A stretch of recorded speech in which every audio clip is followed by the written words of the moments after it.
Good evening बच्चों। UPSC prime type में आप सभी लोगों का स्वागत है। थोड़ी तबीयत नासाज है, फिर भी मैंने सोचा कि चलो आज प्राइम टाइम हम लोग कर लेते हैं। आज का जो मैंने टॉपिक लिया हुआ है बहुत इम्पोर्टेंट टॉपिक आपका है। आप सबको पता होगा कि चाइना के द्वारा ब्रह्मपुत्र नदी पर बांध बनाया जा रहा है तिब्बत के एरिया में, जिसका कहीं न कहीं भारत और बांग्लादेश के ऊपर बहुत ही बुरा असर पड़ने वाला है। आज हम लोग उसी के बारे में बात करते हैं। तो जो आज का हमारा प्राइम टाइम है, चलिए शुरू करते हैं उसे। भारत और चीन के बीच भू राजनीतिक तनाव का नया केंद्र तिब्बत के मेडो काउंटी की विशाल घाटी में तैयार होता दिख रहा है। यह यारलुंग सांगपो अर्थात ब्रह्मपुत्र नदी भारत के अरुणाचल प्रदेश में प्रवेश करने से पहले यू टर्न लेती है। यहाँ विशाल जलराशि का तीव्र वेग देखा जाता है और यहीं पर चीन दुनिया की सबसे बड़ी पन बिजली परियोजना का विकास करना चाहता है। यहाँ चीन प्रति घंटे 300 अरब किलोवाट बिजली पैदा करेगा और इस संयंत्र की कुल लागत या कुल क्षमता 60,000 मेगावाट होगी और इसके लिए वह 137 अरब डॉलर खर्च करने को तैयार है। इस परियोजना का सीधा असर भारत और बांग्लादेश में उन लोगों पर पड़ेगा जो इस नदी के प्रवाह क्षेत्र में रहते हैं। जाहिर है चीन की मंशा पर सवाल भी उठते रहे हैं। क्या तरल सोना के लिए चीन की खोज दक्षिण एशिया के लिए जहर का प्याला साबित होगी? तिब्बत एशिया की कई शक्तिशाली नदियों का स्रोत है। ये नदियां एशिया के सबसे अधिक आबादी वाले क्षेत्रों में बहती हैं। यह स्पष्ट है कि चीन तिब्बती क्षेत्र में बहुत तेजी से आर्थिक गतिविधियां चला रहा है। विकास की गतिविधियों के चलते तिब्बत साल 2000 के बाद से ही भारी दबाव का सामना कर रहा है। आर्थिक गतिविधियों के चलते वनों की कटाई, मिट्टी का क्षरण, भूस्खलन, बाढ़, अम्लीय वर्षा और प्रदूषण में बढ़ोतरी देखी जा रही है। इन जल स्रोतों की स्थिति दिनों दिन दुर्बल भी होती जा रही है। इस पूरे क्षेत्र में अनेक तरह की समस्याएं सामने आई हैं। चीन अपने तेज विकास से पसरता चला जा रहा है और अपनी सीमा के पार भी उसका प्रभाव फैलता जा रहा है। पिछले कुछ वर्षों से पानी पर भारत चीन के बीच बातचीत सतही तौर पर ही चलती रही है। यह बातचीत विवाद के अंतिम समाधान तक पहुंचने में असमर्थ और अक्सर अनिच्छुक ही रही है। समय समय पर होने वाले गतिरोधों और शत्रुता के इतिहास के चलते भी समाधान की इच्छा का अभाव रहा है। दोनों देशों के बीच विवादों का पुख्ता समाधान लक्ष्य भी नहीं है और इसलिए भी बातचीत के नतीजे बहुत मामूली निकलते रहे। हिमालयी क्षेत्र में अंतर्राष्ट्रीय संस्थाओं की भूमिका भी वास्तविक कम और प्रतीकात्मक ज़्यादा रही है। यही वजह है कि भारत, चीन, नेपाल इत्यादि क्षेत्रों में विवाद बढ़ रहे हैं।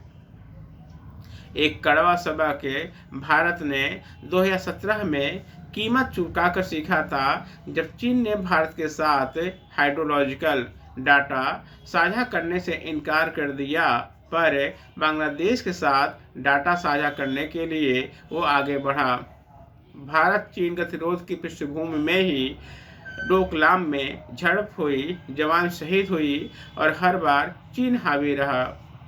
जल सुरक्षा के संबंध में भारत की नीति लचीली रही, जिसमें भारत के हितों को नुकसान पहुंचा है।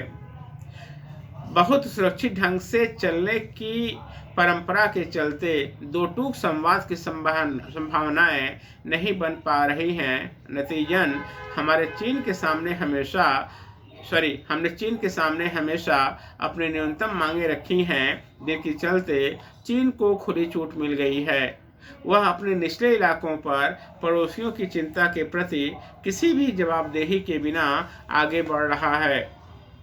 सुधार की उम्मीद कम होती जा रही है। इसका एक कारण यह भी है कि चीन का दृष्टिकोण मैकेनिकल है। वह हर बार बात में सौदेबाजी को तरजीह देता है। तिब्बत स्थित 3 स्टेशनों से बाढ़ के मौसम में हाइड्रोलॉजिकल डाटा पाने के लिए भारत सालाना 82 लाख रुपए भुगतान करता है। ब्रह्मपुत्र के बारे में भी चीन केवल एक आयामी अध्ययन कर रहा है और उसके गंभीर परिणाम हो सकते हैं। पानी की गुणवत्ता के गंभीर मुद्दे से भी ध्यान हट गया है। ऐसी ही निष्क्रियता की कीमत सन 2017 में सामने आई थी, जब ब्रह्मपुत्र का पानी काला हो गया था। जल प्रदूषण का स्तर कथित तौर पर 1249 NTU हो गया था, जो सुरक्षित सीमा से 250 गुना अधिक था। विशेष चिंता का विषय 3 नदियों का क्षेत्र है, जिसमें मध्य तिब्बत में वारलुंग, सांगपो, लहासा नदी और न्यामचू बेसिन शामिल है। यह क्षेत्र पर्यावरणीय गिरावट का भी सामना कर रहा है। इस क्षेत्र में सबसे अधिक दोहन वाले क्षेत्रों में से एक ग्यामा घाटी भी स्थित है, जहां तांबा, मोलिब्लेडम, सोना, चांदी, सीसा और जस्ता के भंडार हैं। चीनी वैज्ञानिकों के अध्ययन ने भी वहां नदियों की धारा के तलछट और अवशेषों में भारी धातुओं की उच्च सामग्री की आशंका की ओर इशारा किया है। जाहिर है कि जब पानी बढ़ेगा और चीन पानी छोड़ेगा तो तलछट और अवशेषों को बहकर नीचे आने का रास्ता मिल जाएगा। पूरे हिमालय क्षेत्र में बड़े पैमाने पर बांध निर्माण परियोजनाओं की वजह से तलछट में जमा कचरा या संचयी प्रभाव के बारे में भी बड़े सवाल उठते रहे हैं। ध्यान देने की बात यह है कि हिमालय क्षेत्र में भूगर्भीय गतिशीलता भी ज्यादा है। भूकंप एक हमेशा मौजूद रहने वाला खतरा है। खुद चीनी वैज्ञानिकों ने अध्ययन किया है कि और पाया भी है कि पश्चिमी चीन के सिचुआन प्रांत में साल 2008 में जो भूकंप आया था, जिसमें 80,000 लोग मरे थे, जिम्पी गपू बांध को भी नुकसान पहुंचा था। पिछले हफ्ते तिब्बत में सिगासे के पास 7.1 तीव्रता का भूकंप चीन को याद दिलाता है कि अब बांध निर्माण न तो लागत मुक्त है और न किसी समस्या का रामबाण इलाज है। ऐसे बांधों पर विश्वास नहीं किया जा सकता। बीजिंग को विचार करना चाहिए कि ऐसे बांध के क्या जोखिम हैं, इसकी पर्यावरणीय लागत कितनी है, इसे लेकर क्षेत्रीय या वैश्विक भावनाओं की क्या स्वरूप है। सवाल ये भी है कि ब्रह्मपुत्र के तटवर्ती देश क्या वैश्विक स्तर पर किसी मिसाल से सीख सकते हैं, चाहे वो उत्तरी अमेरिका में 1909 का ऐतिहासिक ग्रेट लेक समझौता हो या दक्षिण पूर्वी यूरोप में सन 2005 में स्थापित अंतर्राष्ट्रीय सावा नदी बेसिन आयोग है। नदी जल समाधान के ये समृद्ध साक्ष्य में बताते हैं कि तटवर्ती देशों के बीच विश्वास और सहयोग को आदत में ढालने में समय लगता है।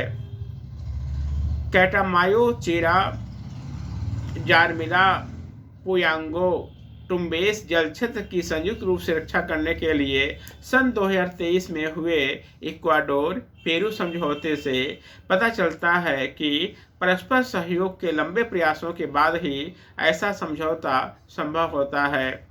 ऊपर किसी जगह पर बांध बनाने से पहले नीचे के देशों के जनजीवन, खेतों और खेतिहर लोगों का भविष्य भी देखना चाहिए। क्या अभी प्रभावित होने वाले लोगों का व्यापक हित देखा गया है? व्यापक सुरक्षा से जुड़े ब्रह्मपुत्र विमर्श पर तमाम उदाहरणों से सबक लेते हुए बहुत सोच विचार के साथ चलना होगा। लापता जल एजेंडे को आवाज़ देने और पूरे दिल से अपना हित देखने की जरूरत है। तो कुल मिलाकर यदि हम बात करते हैं चीन के द्वारा ब्रह्मपुत्र नदी पर बनाए जाने वाले बांध के बारे में, तो जो क्वेश्चन हमारा यहाँ से आएगा वो प्रीलिम्स के लिए इम्पॉर्टेंट है, मेंस के लिए भी इम्पॉर्टेंट है और इंटरव्यू के लिए भी इम्पॉर्टेंट है। जब हम लोग मेंस के बारे में बात करते हैं तो जो हमारा फर्स्ट पेपर आपका है जिसमें हिस्ट्री, ज्योग्राफी, सोशल इश्यू है, तो जब हम लोग ज्योग्राफी के बारे में बात करते हैं तो वहाँ से सेक्शन क्वेश्चन हमारा इंडियन ज्योग्राफी या वर्ल्ड ज्योग्राफी दोनों में कहीं से पूछा सकता है। और यहाँ तक कि जो क्वेश्चन आपका है यह इंटरनल सिक्योरिटी में आपका पेपर 3 में भी पूछा जा सकता है, या हो सकता है कि इकोलॉजी या एनवायरनमेंट वाले सेक्शन में भी इसको डाला जा सकता है। जब हम बात करते हैं यूपीपीसीएस के बारे में, बात करते हैं बीपीएससी के बारे में, सेम कहानी है, क्वेश्चन वहाँ से बहुत आराम से यहाँ पर पूछा जा सकता है। और इसके अलावा यूपीपीसीएस में और बीपीएससी में निबंध में भी इस क्वेश्चन के आने की पूरी संभावना है, और साथ में इंटरव्यू में भी। तो यूपीएससी प्राइम टाइम में आज बस इतना ही। मेरा नाम है प्रदीप कुमार और आज यहीं कंप्लीट करते हैं। कल फिर हम लोग एक नए सब्जेक्ट के साथ मिलते हैं। Thank you.